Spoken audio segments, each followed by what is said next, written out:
The movie starts in a university lab where a student named Devin is playing a strange, frequency-like sound on his computer. The sound is like that of a distorted radio, but in a very eerie way. Meanwhile, the lab in charge, Professor Richard, enters the room and questions Devin about what he's doing. Devin reveals that he picked up the frequency from another galaxy and suggests that they do further research on it. He even claims that the sound has a repetitive pattern, which is very soothing to hear. However, the professor cannot hear any patterns, and he tells Devin to switch off the sound. He also tells the boy to focus on other work rather than wasting his time on unnecessary stuff, which has no educational value at all. Expectedly, Devin is upset, as he was hoping that the professor would help him. Despite this, he decides to continue his research, and leaves the lab with a cassette containing the strange sound. Later, when he reaches home, he is caught off guard as his teen sister Joyce and her boyfriend Vic are making out. Devin immediately orders the two to put on some clothes before walking away. Next, he reaches his room and starts examining the strange frequency once again, in hopes of finding some clues. Just then, Joyce approaches him and makes him promise that he won't reveal about the earlier incident to their dad. Devin loves his sister very much, so he agrees without hesitation. He then tells her to focus on her studies and stay away from trouble, because if Dad finds out about it, she will be grounded. Saying this much, he puts his computer in sleep mode and goes to bed. Shortly after, Joyce snoops around his work desk and decides to go through his stuff. She also puts on his headphones, and as soon as she turns on the computer, it starts playing the strange sound. Surprisingly, Joyce is taken over by the sound, and she begins experiencing an immense sense of pleasure. Some strange waves also go through her fingers, implying that there is something magical about the frequency. In the next scene, we are introduced to Dr. Emery, who is a renowned surgeon in the city. He is also the father and only parent of Devin and Joyce. After a long night shift at the hospital, he returns home to find Joyce still hypnotized by the strange frequency. It appears that she listened to the sound the whole night. Angry, Dr. Emery scolds his daughter and asks her if she took any narcotics, but the latter calmly replies that she was just listening to music. She also suggests that he listen to the music, but when Dr. Emery checks her pulse, he notices that it is dropped significantly. Before he can take any action, Joyce gets up and leaves for school. She also takes the strange cassette along with her. After a while, Devin wakes up and starts chatting with his father. When he finds out that Joyce has taken his cassette, he immediately rushes outside to stop her, but is too late. Meanwhile, Joyce is heading to school in her boyfriend's minivan. As Vic is driving, Joyce suddenly plays the cassette. Just like before, she is hypnotized by the sound, and strangely, Vic also enjoys it. The two then discuss the sound, saying it's the most soothing music they've ever heard. They then decide to share the music with their friends, so that they can also experience the same euphoria. After a while, Joyce and Vic reach school, where Devin is already waiting for them. He demands his cassette back, but the hypnotized duo is hesitant to return it. Instead, they try to make Devin understand that the sound is a form of music, which will make one calm and happy. Devin, who is an intelligent science student, immediately refutes their claim and tries to take his cassette back, but Vic pushes him to the ground and asks him to stay away. Seeing the commotion, some other students start gathering around the place, and Devin is forced to leave. After this, he heads to his lab, where Professor Richard is busy with his research on the rising solar radiations. However, Devin pays little attention to it and heads home with another copy of the frequency. Back at the school, several students have joined Joyce and Vic, and together they are listening to the strange sound. They appear to be hypnotized by the sound that they all refer to as music. Just then, the school principal, who is for some reason unaffected by the sound, enters the minivan and stops the music. He then orders the students to get back to their classrooms, but they refuse. Instead, they get inside the minivan and drive away, saying that they'll listen to their music somewhere else. Meanwhile, Devin video calls his Japanese scientist friend, Kelly, and asks her to examine the strange sound. After he hangs up the call, Dr. Emery enters the room and inquires about Joyce's strange behavior as of late. Devin appears to be confused too, but he reveals that Joyce has been listening to the strange frequency, which appears to be some kind of music. He then tries to explain the same to his dad, but the old man thinks that his children are messing around. Before going to sleep, he hands his car keys to Devin and asks him to go look for Joyce. Later that night, Devin enters a nightclub where the students from before are partying, with the same frequency blasting in the background. Even a DJ is present there to add effects to the already disturbing sound. As Devin examines the place, he notices that several of the students have been afflicted with a strange skin disease. They seem to have golden lesions on their face. Devin quickly rushes to Joyce to find that even she has been infected. He tries to take her away, but Joyce doesn't want to go. She mentions that the music is giving her energy, a kind that she has lacked her entire life. With no options left, Devin heads up to Skrillex and turns off the music. As soon as he does so,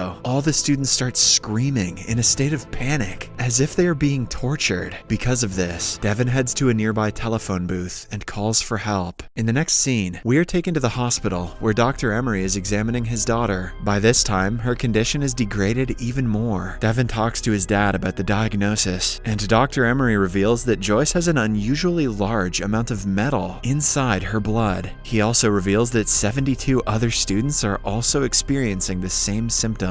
The next day, they again examine Joyce and find that her irises are changing. Worried, Dr. Emery realizes that something is wrong and immediately calls the Center of Disease Control. A while later, the head of the CDC, Dr. Riddle, reaches the hospital and examines Joyce. She then informs the father-son duo that Joyce is suffering from a rare disease, which affects the pituitary glands. She suspects that the students might have taken some sort of ecstasy, but Devin denies it. He then shows her the strange cassette and mentions that all the students became infected after listening to it. As expected, Dr. Riddle laughs at the theory, as a disease cannot transmit via sound. Dr. Emery also supports her, but Devin requests that they at least check on Kelly, who also has a copy of the frequency. If she is found to be infected, his theory will be proved. Although confused, Dr. Riddle agrees to contact the authorities in Japan. Later, Devin heads inside the quarantine zone, where all the infected students are being kept. They have become extremely weak, and some are on the verge of death. Then he visits Joyce, who is also in a lot of pain. She requests that he play the music, as it will cure her, but Devin refuses. He then walks away, but not before promising his sister that she will be fine.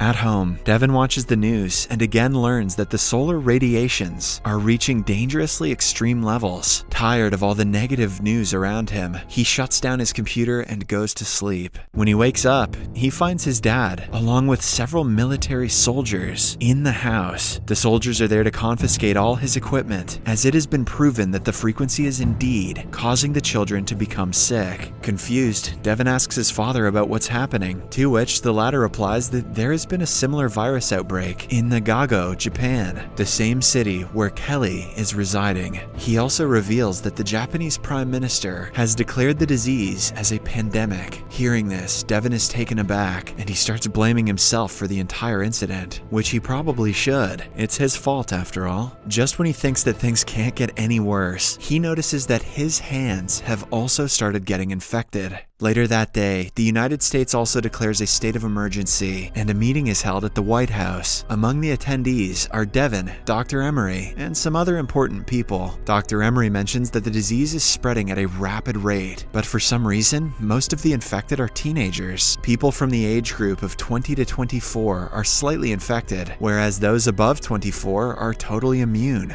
This is why Devin was affected very late, as he is now 23 years old. As the group continues discussing, the head of the US military rises from his seat and declares that the frequency is sent by the aliens as an act of war. The next day, Devin and Dr. Emery return to the hospital, where Joyce is still kept in isolation. Her symptoms have worsened, and she can barely speak. With time running out, the father-son duo decides to test out a newly devised frequency, which apparently reverses the effects of the alien frequency.